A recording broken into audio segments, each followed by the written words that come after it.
checkpoint 5. So welcome back to our YouTube channel, guys. So we're doing checkpoint 5. I hope you are good. So we are just picking up from where we left, right? So checkpoint 5 was more of a bit of solving the equations, right? So here we are having this shape here that we are given. So if you take a look at that, we are having two right angle triangles. So we're having this right angle triangle that is having AD and B, that is a right angled triangle because this is a right angle, right? And we are also having the right angle that is A, C and B, which is having the right angle here at A. So our objective was to find the values of X and Y, right?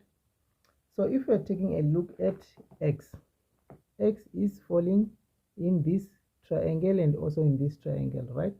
But we're trying to check which triangle is having a lot of information. So we're going to take this triangle to find the value of X, right? Because we're given this as 23.3 and we're given this as 38. So this is our theta, so this will be opposite and this will be adjacent. Because we know that our hypotenuse is always opposite to the right angle, right? So this will be our adjacent, this will be our opposite, right? So we know that our tan of theta, so this is number 1, right? Our tan of theta is equals to opposite over adjacent, right? So it means that our tan of 38 is equals to our opposite, which is 38, which is 23.3 over our adjacent, which is X. So to get rid of this X, we can cross multiply, right? So it means that our X will be equals to 23.3 over tan of 38. So I said if you are trying to find this value, you can punch it right in the calculator, but don't forget to put your brackets, right? So it means that you can punch this whole thing inside the calculator as our 23.3 divided by our tan of 38, which are going to find the value of 29.82, right? So it means that our value of X is 29.82,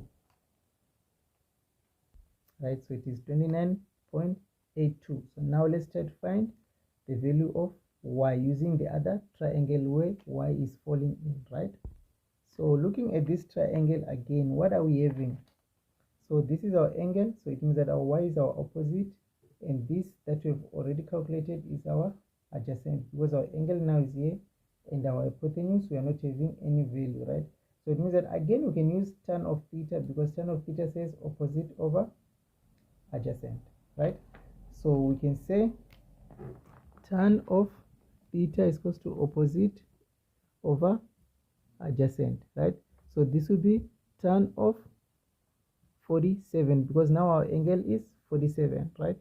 And our opposite is Y over our adjacent, which we have found to be 29.82, right? So it means that we can cross multiply there. So it means that our Y will be equals to 29.82 multiplied by the tan of 47. So it means that our Y becomes what? So we can punch everything inside the calculator now. So we are going to get the value of 31.98 meters, right? So these things are in meters. So this is 31.98 meters. So that is how we can find our number 1, right? So let's try to solve number 2 and so on. So from number 2 to number 7 is just solving the equations, and we dealt with it inside the lessons, right? So let's try to see what we can. So this is saying sine of bracket 2x plus 45 is equals to 0.123, right? So at the left of sine we're not having anything, so we're only having one term this side. So I said if you're having only one term this side, we can get rid of this sign. And how did I say we'll get rid of sine? I said we say, so if we get rid of sine here, we'll be left with plus 45, and this will go there as second function of sine. So we say second function and sine, and then we'll press this value that is here, right? So this is going to give us our 2x plus 45. If we place that second function of sine or the shift of sine and place that value, we're going to get 7.065, right? And then now we can try to get rid of 45 next to go this side. So now this is just plain algebra, right? So it means that our 2x will be equals to 7.065 minus 45, right? So it means that our 2x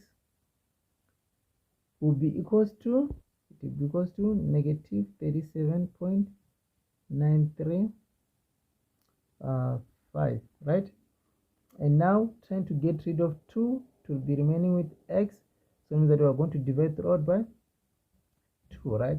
So it means that our x will be equals to, if we divide that by 2, we're going to get negative 18.97 degrees. So we can just write that answer like that. So at this stage of grade 10, you don't have to worry much about the quadrants and all that. We are going to deal with that in grade 11 when we are going to do general solution and solving for the equation, right?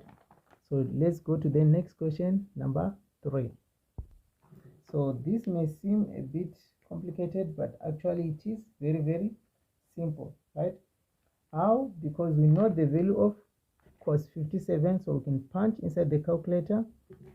We can say our cos of 57, and we're going to get the answer that is 0.544. So it means that our sine of x minus 10 is equals to 0.5446, and so on, right?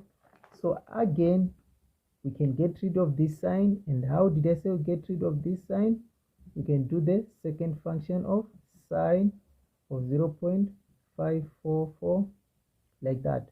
So it means that our x minus 10 is equals to, we're going to punch that, and we're going to get, so we are going to get 33 degrees, right?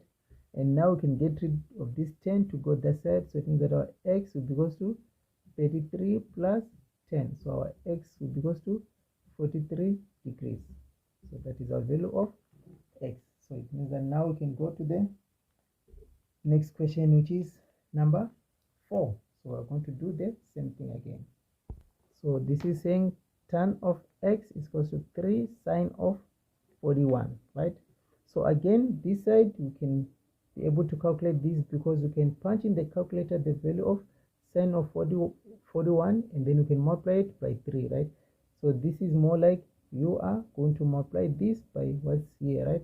So firstly, we can punch in the calculator what is this value of sine 41. We're finding that it is, so this will be tan x will be equals to 3 multiplied by 0.6560 like that, right? And you can multiply that by 3. So multiplying that by 3, we're going to get that our tan of x is equals to 1.9681 like that, right? So this is this one. So to get rid of tan, we said we are going to say x is equals to the second function of tan of 1.9681. So x becomes what? So if you punch that, we're going to get the second function of tan, and then that's what we found. So x is equals to 63.07 degrees, correctly to 2 decimal places, right? So as simple as that. So let's go to number 5. So on number 5, we're having 2,6 this side, and we're having this situation like this on this side, right? So you have to make sure that everything else that is not part of this ratio has to go to the other side, just like this one has to go to that other side. So it means that our 2 sine of 3x has to be equal to 2.6 minus 1, so that we can get rid of this 1. So it means that our 2 sine of 3x will be equals to 1,6, right? Now we have to try to get rid of this here, that is connected to sine of this angle, right? So we're going to divide throughout by 2 and divide by 2. So sine of 3x will be equals to 1.6 divided by 2 gives me 0.8, right? So guys, this whole situation here, it is plain algebra. So if you are a bit slow on algebra, you have to practice your algebra so that you can understand how the equations can be manipulated to get your answer, right?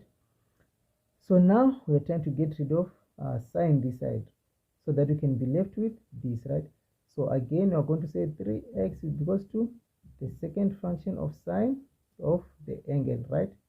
So it means that our 3x is because if you get this inside the calculator, we're going to say shift sine of the angle. What we're going to get, we're going to get 53.13 degrees, right?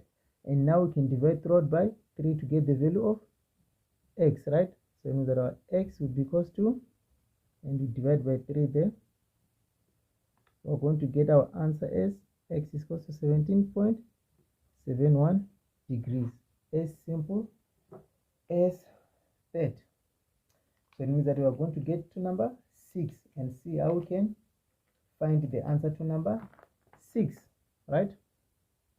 So now this is saying sine of 3x is equals to 1.2, right? So normally we're supposed to say 3x is equals to sine second function of 1.2, right? But when you are going to punch this inside the calculator, you're going to get error, right?